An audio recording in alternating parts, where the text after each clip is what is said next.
Good morning. 10 के दमदार trades में आपका स्वागत है। आशीष में रहेंगे आपके साथ और हमारे साथ शो में कविता जैन और राजेश पालवे पिछले शो से बने हुए हैं और फ्रेश पर्सपेक्टिव के लिए रचना वैद्य और अमित सेठ जुड़ेंगे। साथ ही आज बिग मार्केट फोर्सेस में हम दो खास मेहमान लेकर आएंगे। फंडामेंटल्स के लिए वेलेंटिस एडवाइजर्स के फाउंडर एंड एमडी ज्योति वर्धन जयपुरिया से होगी खास बातचीत, और मार्केट के टेक्निकल टेक्सचर के लिए सुशील केडिया हमारे साथ जुड़ेंगे। तो ये सब कुछ ही देर में, लेकिन इससे पहले एक बार जरा मार्केट पर नजर डालते हैं। मार्केट में इस समय वॉलेटाइल कारोबार हो रहा है, लेकिन डे लो से अच्छी रिकवरी फिर से एक बार, खासतौर से मिड कैप्स में।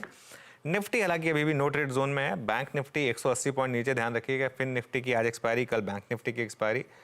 उससे पहले थोड़ा सा वॉलेटिलिटी। आज थोड़े से financial stocks, HDFC Life, Bajaj Finance, Max Finance, Bajaj Finserv, इन सब में अच्छा मोमेंटम है। टाटा मोटर्स में अच्छा मोमेंटम है। डाउन साइड पर पावर ग्रेड, ब्रिटानिया, ये कुछ स्टॉक्स हैं जहां पर इस समय थोड़ा सा प्रेशर आ रहा है। एफएनओ के स्टॉक्स देखेंगे तो डॉक्टर लाल, हिंदुस्तान एरोनॉटिक्स, मेट्रोपोलिस, ये कुछ स्टॉक्स हैं जहां पर इस समय अच्छा खासा तेजी का मोमेंटम है। डाउन साइड पर आईसीआईसीआई लॉम्बार्ड, ट्रेंट और गोदरेज कंज्यूमर। आशीष ओके, लेकिन चर्चा हो रही थी आज सुबह से कि ये तीनों दिन बहुत क्रूशियल होंगे।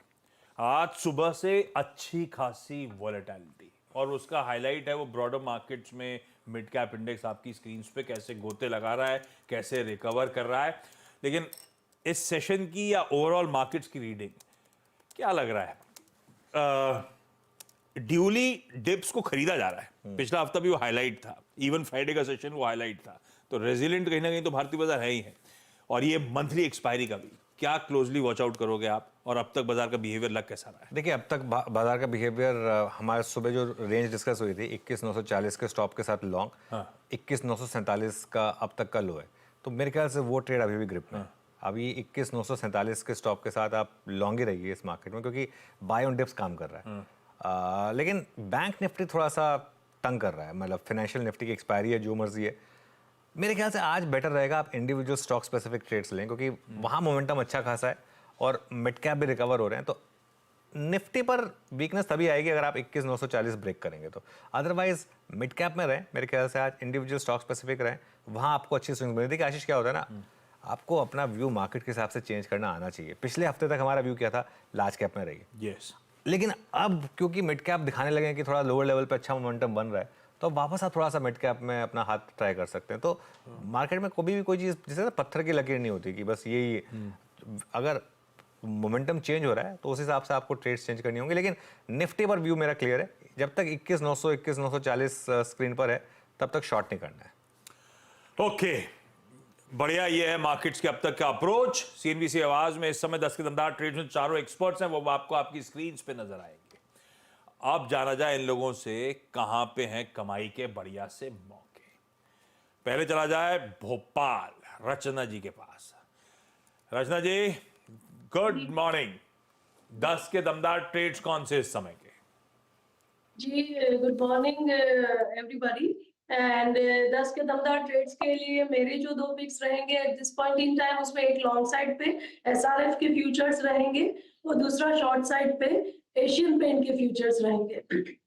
एसआरएफ में अगर हम लॉन्ग करते हैं फ्यूचर्स के हिसाब से, मार्च के फ्यूचर्स पे अभी ये 2600 के करीब है। यहाँ पे हम 2580 का अगर एसएल लगाते हैं और अगर इसको लॉन्ग करते हैं तो हमारा 2650 का टारगेट होगा, और इसके साथ इसको लॉन्ग करा जाएगा। और दूसरा जो है वो एशियन पेंट है, इसमें हम शॉर्ट करेंगे क्योंकि यहाँ पे रेजिस्टेंस भी है और क्रूड के प्राइसेस भी कोई फेवर में नहीं है। तो यहाँ पे हम एशियन पेंट्स को अगर शॉर्ट करते हैं तो इसमें एसएल लगाएंगे ऊपर वाली साइड पे 2850 पे, और डाउन साइड पे हमारा पहला टारगेट रहेगा 2820 और उसके बाद 2800। ओके, तो चलिए एशियन पेंट्स पर सेल और एक एसआरएफ पर बाई हो गई रचना जी की पिक्स। अमित सेठ के पास चलते हैं। Amit ji, good morning. आपकी दो ट्रेड्स।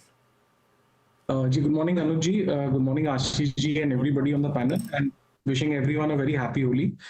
अनुज जी, इस समय के दो टॉपिक्स रहेंगे। फर्स्ट रहेगा टाटा मोटर्स। टाटा मोटर का काफी बेहतरीन स्ट्रक्चर है। एक राउंडिंग फॉर्मेशन से अपने 10 और 20 डेमा पे कंसोलिडेट होकर स्टॉक एक अच्छे रिस्क रिवॉर्ड पॉइंट से वापस अपवर्ड ट्रेजेक्टरी की तरफ जा रहा है। मोमेंटम इंडिकेटर्स काफी वेल प्लेस है, तो मुझे लगता है टाटा मोटर एक नियर टर्म में एक अच्छा रन दे सकता है। 990 का प्राइस है, 975 का स्टॉप लॉस रहेगा और टारगेट्स लगभग रहेंगे 1020 रुपए के। सेकंड स्टॉक जो मैं चूज कर रहा हूँ that is Coal India. Last week भी थर्सडे को भी मेरी यही चॉइस थी। कोल इंडिया का स्ट्रक्चर काफी पॉजिटिव है, इसमें हमने करेक्टिव एक्शन देखा था, उसके बाद स्टॉक ने कंसोलिडेट किया अपने 50 डेमा पे और आज के सत्र में 10 डेमा के ऊपर जा रहा है और ये भी एक अच्छे रिस्क रिवॉर्ड पॉइंट में एक as a pull back trade हमें मिल रहा है। 439.60 के लगभग इसका प्राइस है, 434 रुपए का स्टॉप लॉस रहेगा और 452 रुपए के टारगेट्स रहेंगे कोल इंडिया में। ओके, ये हैं दो बढ़िया सी पिक्स सेठ साहब की। कविता जी, कुछ बढ़िया ट्रेड्स ग्रिप में आए थे जो आपने मुनाफे की तैयारी और पहला सौदा में मेंशन करे थे। अब 10 के अंदर ट्रेड्स में इस समय क्या प्रेफर्ड आइडियाज? या सो आशीष जी, अभी मुझे फार्मा से Syngene is looking good. As a disclaimer, ये कॉल हमने हमारे ग्रुप के साथ भी शेयर किया है विद आर्यहंत। सो सिंजन 705 के लेवल के पे अभी ट्रेड कर रहा है। मुझे लगता है 710 715 के प्राइस टारगेट की तरफ काउंटर बढ़ता हुआ दिख सकता है। स्टॉप लॉस मेंटेन करना चाहिए 698 का। सो सिंजन इस समय की प्रेफर्ड पिक होगी। अपार्ट मुझे लगता है कैश काउंटर दूंगी, दैट इज जियो फाइनेंस पर। जियो फाइनेंस एज ऑफ नाउ 347 के लेवल पर है with the stop loss of 342 और the price target of 352 355। Jio finance पर आप एक बाय ट्रेड इनिशिएट कर सकते हैं। ओके, जियो फाइनेंस पर एक बाय ट्रेड इनिशिएट कर सकते हैं, लेकिन स्टैंडर्ड डिस्क्लेमर आपकी स्क्रीन पर एक इंडिपेंडेंट व्यू भी ले लीजिएगा क्योंकि सेम ग्रुप जो इस चैनल को भी हेड करता है। चलिए अब राजेश पालवी उनके पास चलते हैं, इनकी कॉल्स बाकी हैं। राजेश जी बताइए क्या पिक किया? अनुज जी, पहला स्टॉक HDFC AMC पे बाय करने की सलाह रहेगी। स्टॉक में एक फॉलिंग ट्रेंड लाइन का यहाँ पे ब्रेकआउट देखने को मिला और जिस तरीके से स्टॉक में अपर 20 डे मूविंग एवरेज के ऊपर स्टॉक सस्टेन होते हुए दिख रहा है, लॉन्ग बिल्टअप आज के सेशन में बनते हुए दिख रहे हैं। HDFC AMC हमें लगता है टुवर्ड्स एक्सपायरी एक अच्छा मोमेंटम कैरी करते हुए दिखेगा। 3840 3860 तक के अपसाइड के टारगेट एक्सपेक्ट कर रहे हैं। स्टॉप लॉस होगा करीब यहाँ पे 3785 के आसपास। जो दूसरा स्टॉक यहाँ पे पसंद आ रहा है वो है LNT का। LNT में भी देखें तो ये फोर्थ डे है जहाँ पे स्टॉक में एक सस्टेन बाइंग एक्शन देखने को मिल रही है। स्टॉक में जो करेक्शन देखने को मिले थे ऑलमोस्ट 50 डे मूविंग एवरेज के आसपास से स्टॉक ने सपोर्ट लेके एक यहाँ से वापस पुल बैक का ट्रेड बनाया है। ओवरऑल स्ट्रक्चर बुलिश है LNT के, तो हमें लगता है LNT का ये मोमेंटम फर्दर एक्सटेंड होते हुए दिखेगा। 3690 3700 तक के अपसाइड एक्सपेक्ट कर रहे हैं। स्टॉप लॉस होगा करीब 3610 के आसपास। ओके, लार्सन अभी अभी मूव आया लार्सन में। बैंक निफ्टी हालांकि अब डेलो पर आ गया 46,600 पर बैंक निफ्टी। ध्यान रखिएगा पिछले 2-3 दिन से यहीं पर सपोर्ट रहा है बैंक निफ्टी का, करीब करीब 46,550 टू 46,600 पर बॉटम बना है। आज देखते हैं जिस तरीके का चार्ट है ये थोड़ा सा वीक हो रहा है इस समय, खासतौर से HDFC बैंक की वजह से। कोटक बैंक में भी वीकनेस है इस समय। तो दोनों बैंक्स जो हैं जो प्राइवेट बैंक्स में, दो बैंक्स में वीकनेस, कोटक में खासतौर से लास्ट में अच्छी खासी वीकनेस आई। अब हमारे साथ वेलेंटिस एडवाइजर्स के founder and MD Jyotivardhan Jaipuria, जिनके पास इक्विटी मार्केट में 3.5 दशक से ज़्यादा का अनुभव है, वो जुड़ गए। उनसे बात करते हैं कि वो मार्केट में इस समय क्या रणनीति बना रहे हैं। ज्योति जी गुड मॉर्निंग। सिंस हमने बात की लार्ज प्राइवेट बैंक्स की, यहीं से शुरुआत करते हैं। एक ऐसी स्पेस जहां पैसा बना नहीं काफ़ी टाइम से, एक ICICI बैंक को छोड़ दें तो यहाँ पर आपके हिसाब से क्या हो रहा है और क्या व्यू होगा इस समय लार्ज प्राइवेट बैंक्स पर? तो देखिए, इसमें ना हम लोग दो तरीके से देखते थे। एक है जो है ना कॉर्पोरेट बैंक्स है और दूसरे जो रिटेल बैंक्स है।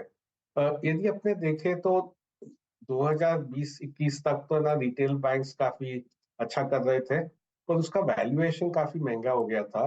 कॉर्पोरेट बैंक्स दूसरे साइड पे देखें तो वहां पे काफी नरमी थी, उनकी अर्निंग्स भी धीमे थे। तो कॉर्पोरेट बैंक्स में अर्निंग्स की सुधार आई है क्योंकि वहां पे काफी NPL प्रोविजनिंग हुआ था। वो NPL प्रोविजनिंग एक तरह से खत्म हो गया था, तो इसलिए ना काफी अच्छा ग्रोथ देखने को मिला है। ये काफी सस्ते थे कॉर्पोरेट बैंक्स के रिटेल बैंक के कंपैरिजन में, तो वो री रेटिंग भी देखने मिला है। तो एक तरह से दो तरफा रहा है। जो है ना महंगे रिटेल बैंक्स थे अच्छे क्वालिटी के, वो काफी महंगे थे और वहां पे ना कोई प्राइस मूवमेंट देखने नहीं मिला है। पर दूसरे साइड पे जो कॉर्पोरेट बैंक्स थे वहाँ काफी अच्छा प्राइस मूवमेंट देखने मिल रहा है। हम लोग का अभी भी नजर कॉर्पोरेट बैंक्स पे ही है, पर अब वो जो वैल्यूएशन का बड़ा डिफरेंशियल था वो निकल गया है, तो यहाँ से इतना बड़ा ट्रेड नहीं होएगा। ज्यादा ध्यान हम लोग है ना कोई छोटे बैंक्स पे दे रहे हैं जहाँ पे ना वैल्यूएशन अभी भी काफी कंफर्टेबल है। छोटे बैंक्स जहां पे वैल्यूएशंस का कंफर्ट हो वो फिर भी गो टू स्पेस है। Jyoti sir hi, good morning. Holi की आपको ढेरों शुभकामनाएं। ज्योति सर, बाजार जो अभी हिचकोले खाता रहता है आजकल, उसको लेकर थोड़ा सा हम रिटेल डरे रहते हैं। अब चलेगा, कितना चलेगा वो अलग बात, ज्यादा कंफर्ट ये है कि यहां से ज्यादा गिरेगा नहीं, ये आप कह दो तो हमें दिल को तसल्ली मिल जाएगी। ऐसा लग रहा है क्या, ज्यादा गिरेगा नहीं? तो देखिए अभी बाजार कंसोलिडेशन फेज पे है, तो है ना, वैल्यूएशन को करेक्ट होता है, थोड़ा वैल्यूएशन महंगा हो गया है। ये करेक्ट हो सकता है या तो प्राइस करेक्शन से या है ना टाइम करेक्शन से। मेरे ख्याल से ज्यादा टाइम करेक्शन रहेगा, प्राइस करेक्शन थोड़ा कम रहेगा, तो बीच बीच में थोड़ा 2-4% प्राइस करेक्शन आ सकता है। ऐसा यदि ग्लोबल मार्केट्स में करेक्शन आया तो भारत में करेक्शन आएगा। भारत स्पेसिफिक कोई ऐसे दिख रहा नहीं है जहां से ना करेक्शन आवे ज्यादा। अभी यहाँ से इलेक्शन के ना जो भी करीब 2-3 महीना बाकी है, तो इलेक्शन पे नजर रहेगी अगले 2 महीने में। पर नतीजे ठीक आ रहे, कॉर्पोरेट्स के, इकोनॉमी ठीक चल रही है, तो ऐसे कोई इंडिया स्पेसिफिक नहीं दिख रहा है। पर यदि ग्लोबल मार्केट करेक्ट हो तो भारत भी उसके पार्टी है। ओके, बिल्कुल। ग्लोबल मार्केट में करेक्शन हो तो भारत में भी शायद उसका एक इम्पैक्ट आएगा। तो इस समय ज्योति जी, अब आपका व्यू क्या बन रहा है, स्पेशली ब्रॉडर मार्केट को लेकर, जहां पर पिछले महीने एक brutal correction I one way rally के बाद? यहाँ पर क्या अभी एक बाइंग अपॉर्चुनिटी है या मार्केट की तरफ से एक वार्निंग है कि यहाँ पर अभी शायद बड़ी करेक्शन आ सकती है? तो हम लोग का ना, यदि अपने जनवरी में जाए तो हम लोग बोल रहे थे कि जो स्मॉल कैप्स है और मिड कैप्स है थोड़े महंगे हो चुके हैं। तो आधा जो वैल्यूएशन का डिस्कम्फर्ट था वो करेक्ट हो चुका है एक तरह से। तो मेरे हिसाब से एक फॉल आ गया है। हम लोग ने पिछले 10 दिन में थोड़ा बाइंग किया है small cap mid cap space में, क्योंकि कैश पे बैठे थे और है ना थोड़ा वैल्यूएशन में कंफर्ट आ रहे थे कई स्टॉक्स में, तो थोड़ा वैल्यूएशन के हिसाब से हम लोग ने बाइंग किया है। हो सकता है एक और फॉल आवे, तो अभी भी हम लोग थोड़े कैश पे बैठे हैं। वो आए कि नहीं, क्या है ना कि थोड़ा टाइम करेक्शन भी आ सकता है, प्राइस करेक्शन नहीं भी आवे। पर एक तरह से वैल्यूएशन थोड़े बेटर हो गए हैं जो 2 महीना पहले थे उससे। यदि अपने आंकड़े में देखें इसको, तो large cap versus small cap में वैल्यूएशन मोर और लेस ना सिमिलर हो गए थे जनवरी में। अभी है ना 10-1% का अंतर आ चुका है। यदि लॉन्ग टर्म एवरेजेस देखें तो 15 से 17% है ना सस्ता ट्रेड होता है स्मॉल कैप, और अभी करीब 10% है ना नीचे ट्रेड हो रहा है। तो काफी है ना वैल्यूएशन गैप जो था वो ब्रिज हो चुका है, अभी थोड़ा सा बेटर लग रहा है। पता है, आप ही के ज्योति सर पिछले आंसर्स से आपने कहा एक रिस्क है ग्लोबल करेक्शन का। ग्लोबल करेक्शन क्यों आएगा? अब तो सेंट्रल बैंकर्स कह रहे हैं हम काटेंगे काटेंगे, कुछ ने काटना शुरू कर दिया है। जिस चीज का इंतजार था वो सामने खड़ी है, तो करेक्शन किस बात के लिए? दूसरा, हमारे लिए एक बड़ा इवेंट आपने सही कहा सामने खड़ा है, वो इलेक्शन। अभी भी उस वर्डिक्ट को लेकर डिस्काउंटिंग बची है क्या बाजार में? तो देखिए इलेक्शन तो एकदम एक स्टॉक मार्केट प्रेडिक्ट करना डिफिकल्ट होता है, इलेक्शन उससे भी ज्यादा डिफिकल्ट होता है। तो एक्सपेक्टेशन काफी हाई है। एक तरह से सब लोग एक ही तरफा मन बना रखे हैं कि ये आने वाला है और खाली सीट का है ना अपने को डाउट है। तो कई बार क्या होता है, मार्केट इतना ओवर एक्सपेक्ट कर सकता है कि थोड़ा भी डिसअपॉइंट उस लेवल से भी करे तो है ना एक तरह से मार्केट डिसअपॉइंट हो जाता है। दूसरा चीज जो याद रखना चाहिए, एकदम सेलर न्यूज हो जाता है। तो एक तरह से एंटिसिपेशन में, चाहे रेट कट हो, चाहे इलेक्शन रिजल्ट हो, चाहे कोई भी हो, कई बार है ना एंटिसिपेशन में मार्केट चल जाता है, और जब वो एक्चुअल आता है रिजल्ट तो उस टाइम पे मार्केट गिर जाता है। तो दोनों तरफ से ध्यान रखना चाहिए। जो भी ये वन ऑफ इवेंट्स होते हैं, जैसे 2004 में हुआ था, वाजपेयी जी एक तरह से सब लोग मॉडल समझ लिए थे कि वो आ रहे हैं और वो नहीं आए, तो मार्केट में डाउनसाइड काफी नीचे हो गया था, क्योंकि बाजार एक तरफा था, पूरा एक्सपेक्टेशन एक ही तरफ थे। ओके ज्योति सर, इस बीच ये जो अनसर्टेनिटी, शुरुआत में आपने कहा कि थोड़ा सा हो सकता है प्राइस वाइज नहीं तो टाइम वाइज तो बनता है कि थोड़ा सा करेक्शन आना चाहिए। ऐसे में आप लोगों ने क्या अपने फोलियोज में थोड़ा सा कैश कंपोनेंट बढ़ाया है क्या? अगर ऐसा है तो क्या डिप्लॉयमेंट के लिए किस चीज का आप लोग वेट करोगे? क्या देखोगे जिसके बाद आप लोग फिर से एग्रेसिव होगे, फिर से पैसा डिप्लॉय करोगे? तो हाँ, हम लोग ने कैश लेवल बढ़ाया है पिछले 4-5 महीने में। हम लोग एक तरह से जनवरी में देखे तो 15% से ज्यादा कैश था हम लोग के पास। अभी भी काफी कैश है, डबल डिजिट में कैश है। थोड़ा सा हम लोग डिप्लॉय किए पिछले 15-20 दिन में, क्योंकि वैल्यूएशन थोड़ा नीचे आ गया था। हम लोग कैश क्यों रख रखे हैं, क्योंकि जो वैल्यूएशन है अभी एक तरह से ना, अपने हिस्टोरिकली देखे तो ये वैल्यूएशन काफी ऐसे टॉप एंड के पास रहती है।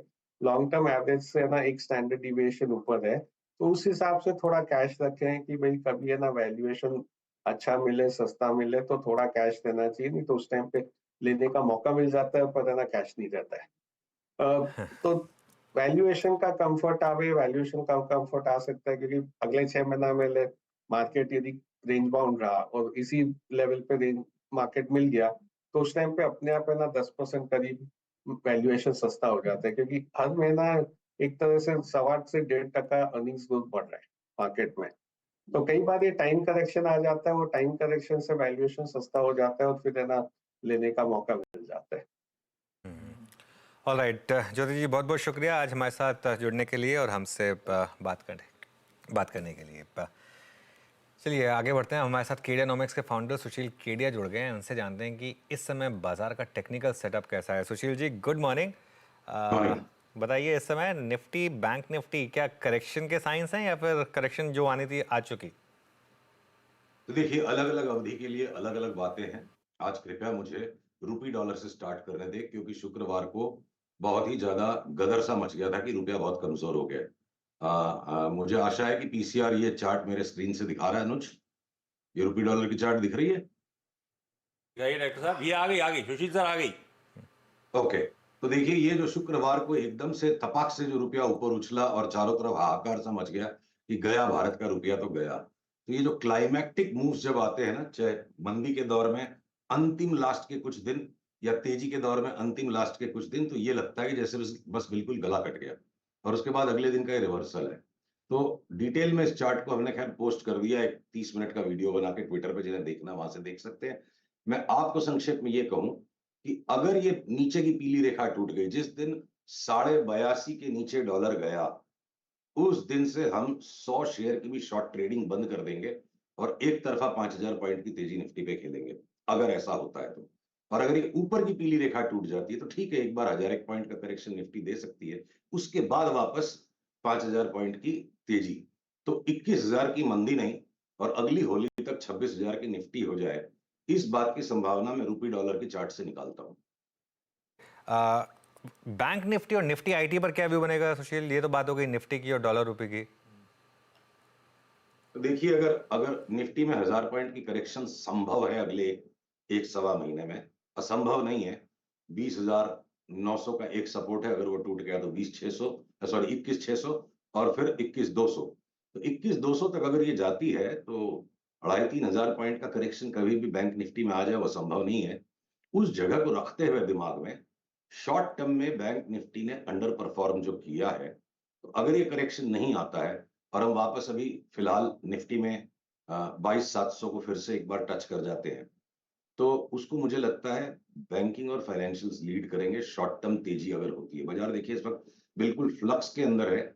दोनों तरफ में से आपको निम्बल फुटेड होना होगा, तभी आप ट्रेडिंग कीजिए, वरना आप मत कीजिए। मतलब एक डिसाइसिव ट्रेड मैं आपको दे जाऊं, ये आज की तारीख में संभव नहीं है।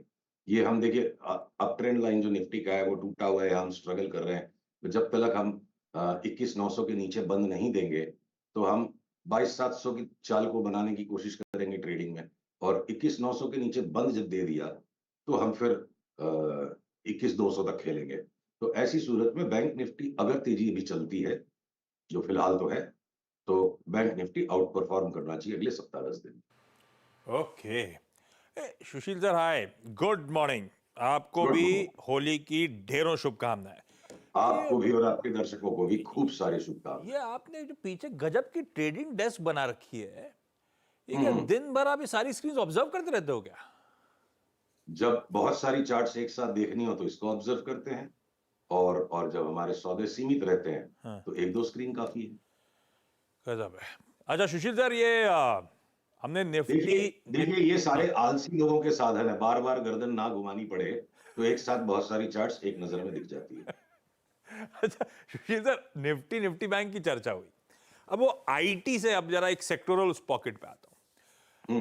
पिछले हफ्ते थोड़े से हिचकोले खाने शुरू करे क्योंकि वो अनसर्टेनिटी और बढ़ने के इंडिकेशंस आए। एक दिग्गज ग्लोबल आईटी कंपनी ने कहा कि हमारा तो गाइडेंस काटना पड़ेगा, थोड़ी सी दिक्कतें क्लाइंट के बजट्स में नजर आ रही हैं। अब ये आईटी को लेकर रह रहे कि अनसर्टेनिटी जो लिंगर ऑन करती है, उसके बीच में आपने आईटी इंडेक्स को आई एम श्योर स्टडी करा होगा, इंडिविजुअल कंपोनेंट्स को स्टडी करा होगा, कैसा स्टैकअप कर रहा है आईटी इस समय, क्या करना चाहिए इस पॉकेट में? देखिए, उदाहरण के तौर पर पीसीआर से अनुरोध है, टेक महिंद्रा की चार्ट मेरे स्क्रीन पे, उसे खोला जाए। इसको हम एक उदाहरण के तौर पर ले रहे हैं। तो ये जो HCL Tech, Tech Mahindra, TCS, Infosys, Wipro, इन 5 मोटे बड़े स्टॉक्स पे, लार्ज कैप आईटी पे फोकस करें। तो ये जो खबरें जब आती है ना, ये ओपिनियन जो आता है, ये भावनाएं जो आ जाती है, एक्सेंचर का गाइडेंस कम आ गया तो मतलब एक्सेंचर भगवान हो गया सारे विश्व का। ये जो over reactions, emotional over reactions जो आते हैं, ये टिपिकली किसी एक चाल के खत्म होने पर over reactions, emotional over reactions आते हैं। पैटर्न और सेटअप बिल्कुल क्लियर है। ये एक लंबी अवधि का करेक्शन पूरा हो चुका है लार्ज कैप आईटीज में, जो मैं आपको महीनों से बोलते आया कि लार्ज कैप आईटीज नहीं लेंगे, हम खाली स्मॉल कैप आईटी पे फोकस करेंगे। अब हम स्मॉल कैप आईटी के साथ साथ लार्ज कैप आईटी में भी तेजी के सौदे बनाने के लिए तैयार है। ये ऊपर की रेखा टूट जाए, 1286 के ऊपर गया टेक महिंद्रा, तो हमें कोई संकोच नहीं होगा 1480 तक की चाल के लिए हम बढ़िया मोटा सौदा बनाएं। और इसी तरह के स्ट्रक्चर सारे के सारे लार्ज कैप आईटीज में है। मुझे लग रहा है चार्ट्स कह रही हैं जो होना था वो हो चुका है। ओके भाई साहब, ये आईटी में जो कंसर्न्स आते हैं, इसको ज्यादा ये अच्छे मौके दरअसल शायद दे रहा हो आपको गिरावट में खरीदारी करने के। और सबसे ब्यूटीफुली एक्सप्लेन्ड टेक महिंद्रा, उसकी चार्ट आपकी स्क्रीन पर थी, एक बार वो डिफाइंड ट्रेजेक्टरी के ऊपर मूव करना शुरू करा तो शायद बढ़िया अपटिक्स, बढ़िया उछाल इस पैक में देखने को मिलेगा। अच्छा, ये तो आईटी मैंने बात छेड़ दी, लेकिन आपके लिए इस समय आपकी टॉप सेक्टोरल बेट सुशील सर कौन सी है? कौन सी पॉकेट रडार पे, और कौन सी पॉकेट के साथ उसके कौन से कंपोनेंट्स, कौन से स्टॉक्स पसंद आ रहे हैं? तो देखिए, हम एचपी बीपी पे ज्यादा ही जल्दी तेजी करके थोड़ा जल्दी निकल गए थे, और उसके बाद मैं लास्ट की तेजी को आपके साथ पकड़ नहीं पाया था, नकारात्मक रहता था कि छोड़ते हैं इनको, थोड़ा करेक्शन होने दीजिए तो लेंगे। तो अब हम क्रूड की चार्ट के हिसाब से ध्यान ज्यादा बना रहे हैं। इंट्राडे में नॉइजेस आती रहेंगी क्योंकि यहाँ का लोकल सट्टा भी काम आएगा। तो मुझे लगता है एचपीसीएल, बीपीसीएल और उनके साथ साथ ये आईओसी, इनमें बहुत बड़ा आउट परफॉर्मेंस अब आना चाहिए। मुझे क्रूड का भाव ढेर होते दिखता है। हाँ, उसके लिए एक ही शब्द है, क्रूड ढेर हो जाएगा, तेल का तेल निकल जाएगा। इस थीसिस पे हम काम कर रहे हैं, और अगले 2 दिन में इसका फैसला आ जाना चाहिए। क्रूड वापस अगर नीचे की तरफ सरकना जोर से शुरू हो गया तो हमको कोई संकोच नहीं होगा एचपीवीपी आईओसी में मोटा दांव लगाने के लिए। ये तो हो गई एक सेक्टर स्पेसिफिक बात लार्ज आईटीज के साथ। मैं आपका ध्यान आकर्षित करना चाहूंगा, एक और पुरानी हमारी चार्ट है, पुराना हमारे को जिससे प्रेम रहा है, बीएसई। तो जो 2400-2500 का भाव देने के बाद बीएसई ने अब जो आकर के ये जो साइडवेज करेक्शन पूरा कर दिया है, पीसीआर से अनुरोध है इस चार्ट को जरूर दिखाएं। तो अब ये जो साइडवेज बैंड में जो बीएसई जा रहा है, ये जो भी इसमें थोड़ा समय काट ले, इवेंचुअली जब ये इस साइडवेज बैंड के ऊपर 2500 के ऊपर निकलेगा तो हमारी चार्ट में 3200 की चाल ट्रिगर होती है। और सीडीएसएल में भी इसी तरह से तकरीबन 50% की चाल जो प्रोजेक्टेड होती है, 50% सीडीएसएल, 40% बीएसई। तो वास्तव में जो सेक्टर रिटेल के जेब में है, जहां ज्यादा पार्टिसिपेशन है, जो कि बी ग्रुप स्टॉक्स, तो जब जब बीएसई में बड़ी चाल आई है पास्ट में, तो बीएसई की अर्निंग्स बढ़ेगी तो वो चाल जस्टिफाइड होगी, और उसी लिए पहले कुछ लोग लेते हैं उसे, और अब ट्रेंड आ जाता है।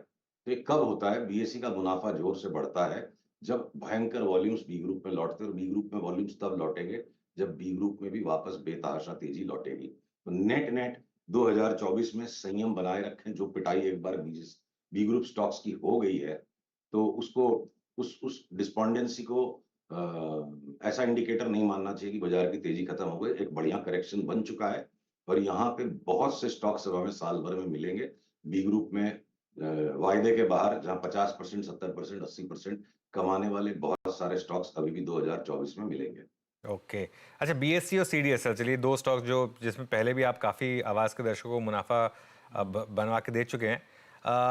इसी से रिलेटेड एक थीम जिसमें पैसा बना था, जो आपने पिक किए थे मोतीलाल ओसवाल जैसे स्टॉक्स, वो एंजल ब्रोकिंग, मोतीलाल ओसवाल, यहाँ पर क्या एक फ्रेश वेव ऑफ बाइंग की शुरुआत के साइंस दिख रहे हैं?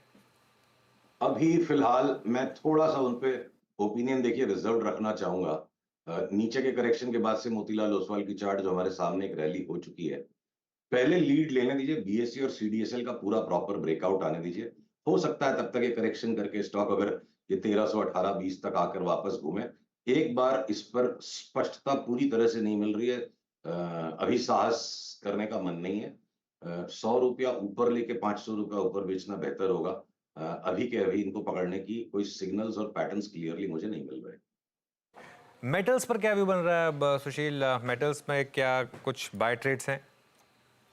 नहीं, हम मेटल्स में एक एक करके सब में इंतजार में, चाहे वो हिंडाल्को में जो भी नीचे से रिबाउंड और रैली होनी थी, अपनी बात हुई थी कि एक बार 540, 45, 50 तक ये जाए तो फिर इसको 450 के लिए बेचेंगे। तो चाहे वो टाटा स्टील हो, चाहे जेएसडब्ल्यू स्टील हो, चाहे हिंडाल्को हो, घूम फिर कर बड़े नॉइजी हैं ये स्टॉक्स और इनकी डाउन मूव को खेलने के लिए बहुत ही शॉर्ट टर्म ट्रेडिंग बार बार करनी पड़ेगी कि सीधी लकीर में ये गिर जाएंगे एकदम से, ऐसा नहीं लगता है। पर डाउन साइड बहुत डीप हो सकता है और वॉलेटिलिटी इनमें बहुत हाई हो सकती है। कभी वो आयरन ओर का दाम घट गया तो इसलिए लोग लेने भाग रहे हैं। बहुत सारे फैक्टर्स है जिससे मेटल्स के स्टॉक्स के की प्राइसिंग होती है, और चार्ट्स मुझे लग रहा है, मुझे बता रही है कि ये एक ऐसा सेक्टर है जहां मुझे तेजी करने से सख्त परहेज होगा। टाइम टू टाइम मैं इन्हें बेच के ही कमाने की कोशिश करूंगा। ओके, ये है भाई मेटल्स पे व्यू। सुशील सर, इतना एक्सटेंडेड वीकेंड था, आप एंटरटेन करने के लिए अपने आप को मूवी भी नहीं देखते क्या? मूवी देख भी लेते हैं कभी कभी, पर वो खास हमारा शौक नहीं है। पर हाँ, जब कोई आप बता दो कोई बढ़िया पिक्चर है तो आज ही ना, देख लेंगे। क्यों मैं इसलिए कह रहा हूँ कि कोई नहीं देख रहा। वो पीवीआर देखिए आप, कैसे पिटता चले जा रहा है और क्या कमजोरी। पीवीआर ही नहीं, ये पूरा media and entertainment space, even Sun TV वगैरह, ऑफ हाई सबके सब ट्रेड कर रहे हैं। ये पिटने के बाद ऐसा लग रहा है कि एक कंसोलिडेशन जोन में जा रहे हैं। उम्मीद करूं या यहां से दबाव और गहराने की तैयारी हो रही है सुशील सर? इस प्रश्न के लिए शुक्रिया। देखिए, आपने जब ये प्रश्न पूछा कि कौन से सेक्टर्स, तो ऑयल मार्केटिंग कंपनीज के अलावे एक सेक्टर स्पेसिफिक जो पूरी थीम बनी हुई है वो है मीडिया एंड एंटरटेनमेंट की। देखिए, पीवीआर आइनॉक्स की चार्ट हमारे सामने है, ये बिल्कुल बॉटम ऑफ द बैरल को स्क्रैप कर चुका है। और ये थोड़ा बहुत जो पीवीआर की चार्ट यहाँ इठला रही है, आने वाले सप्ताहों में जिस तरह की मूवीज रिलीज हो रही हैं, मेगा बजट मूवीज, वो जस्टिफिकेशन बन जाएगा। या ये कह लीजिए कि जिनको माल बेचना था सबका बिक चुका है और पीवीआर में वापस 1800, 1900, 2000 की चाल अब करीब करीब मुझे लगता है ऐसे शुरू हो चुकी है। और पूरा का पूरा मीडिया एंड एंटरटेनमेंट सेक्टर एक बड़ी तेजी पिछले साल हमने मार्च अप्रैल से पकड़ी, वो कंप्लीट होने के बाद अब कंप्लीट करेक्शन हो चुका है। और वापस पिछले साल जो मार्च अप्रैल से तेजी 3-4 महीने की आई थी, मुझे लगता है उसका रेप्लिका बनेगा। तो इवन जी जैसा स्टॉक जहां ट्रेडिंग संभव नहीं है, market wide position limit choked हो गई, वो भी मुझे लगता है 50% अचानक उछल जाए। पर उसमें ट्रेडिंग करना सख्त है, मुश्किल है। पोजीशन लिमिट्स चोक्ड अप हो गई है तो फिर सन टीवी मेरा सेकंड बेस्ट चार्ट है, वहां ट्रेडिंग आसान है। तो मीडिया एंटरटेनमेंट में जो आपको समझ में आए, जो स्टॉक ठीक लगे, सारे चलेंगे, कोई सा भी ले लीजिए। ओके, फार्मा में कोई पिक? फार्मा में अनुज, वो लार्ज कैप्स को हम बार बार शॉर्ट करके कमाने की कोशिश करते हैं, कभी कुछ जगह स्टॉप लॉस खाते हैं, पर वो लार्ज कैप सारे pharma total cyclical peak out लग रहे हैं। फिर साइक्लिकल पीक आउट अपनी जगह पे है, शॉर्ट टर्म ट्रेडिंग में उनको संभालना पड़ता है। और स्मॉलर फार्मा में हम वैसे के वैसे लगातार तेजी में, एक फार्मा स्टॉक पे सिग्निफिकेंट चेंज ऑफ व्यू है, जो हम डीवीज लैब को क्लासिफाई करके बैठे थे कि इसमें हमें तेजी का सौदा नहीं करना, इसको हम बेच बेच के ही लेंगे, वो क्लासिफिकेशन अब बदल गया। अब हमको डीवीज लैब, इसकी चार्ट कृपया पीसीआर दिखाए। अब डीवीज लैब में हमें ऊपर की रेखा टूटते 3500 के ऊपर जाते 4200 की चाल दिखती है। तो 3500 से 4200 यानी 20% का अपसाइड डीवीज लैब में संभव है। नीचे की रेखा टूट गई तो हम उसको अवॉइड करेंगे, मे बी यहां से वापस 3200 से बाई मिलेगा। अब पीवीआर को, सॉरी, अब डीवीज को ले लेके ही बेचना है, बेच बेच के नहीं लेना है। तो ये एक मेजर चेंज फार्मा स्टॉक्स में। बाकी वो सन फार्मा, सिप्ला, डॉक्टर रेड्डीज, जब पैटर्न्स मिलेंगे तो बेच के लेंगे उनको, हम लेके नहीं बेचेंगे लार्ज कैप्स को। और बाकी के छोटे फार्मा स्टॉक्स, उनमें ट्रेडिंग नहीं करनी, पकड़ के बैठना है अभी भी 6 महीने के लिए, चाहे वो बायोकॉन हो, चाहे शिल्पा मेडकेयर हो, इन्हें हमें पकड़ के ही बैठना है। ओके चलिए सुशील जी बहुत बहुत शुक्रिया आज हमारे साथ जुड़ने के लिए और इन सब स्टॉक्स पर अपनी राय रखने के लिए। चलिए अब शो को यहीं समाप्त करते हैं। नीरज जी आ गए हैं ट्रेडर्स हॉटलाइन लेकर। Neeraj ji good morning, over to you. Good morning. क्या है भाई माहौल तो आज का बैंक सब नीचे थोड़ा सा ठंडा है, tough छुट्टी में है क्या tough लोग? है। हाँ मतलब आई थिंक कोई रेंज में चल रहे हैं वैसे, लेकिन कोई ट्रेड नहीं मिल रही, इंडेक्स पर ट्रेड नहीं है, स्टॉक स्पेसिफिक ट्रेड। हाँ स्टॉक स्पेसिफिक लेकिन काफ़ी ट्रेड्स हैं। को लगता है लोग छुट्टी पे चले गए होंगे तो काफ़ी लोग गए हुए हैं। इवन यूएस में आप देखिए बहुत कम ट्रेड था वहाँ पे, बहुत हल्का ट्रेड हो रहा था लॉन्ग वीकेंड के चक्कर में। यूएस में तो होली खेलते होंगे। हाँ क्यों नहीं खेलते यार, थकावट वहाँ पे भी होगी। 10-15-20 लाख कितने बल्कि वो लोग भारतीय ज्यादा हैं वहाँ एंजॉय पे। करते होंगे। अपने यहाँ तो गुलाल उलाल तो बस हो जाता है, वहाँ पे कीचड़ उचड़ उठा के खेलता हूँ। नाले में कूद के चलिए यार अब शुरुआत करते हैं ट्रेडर्स हॉटलाइन की। लेकिन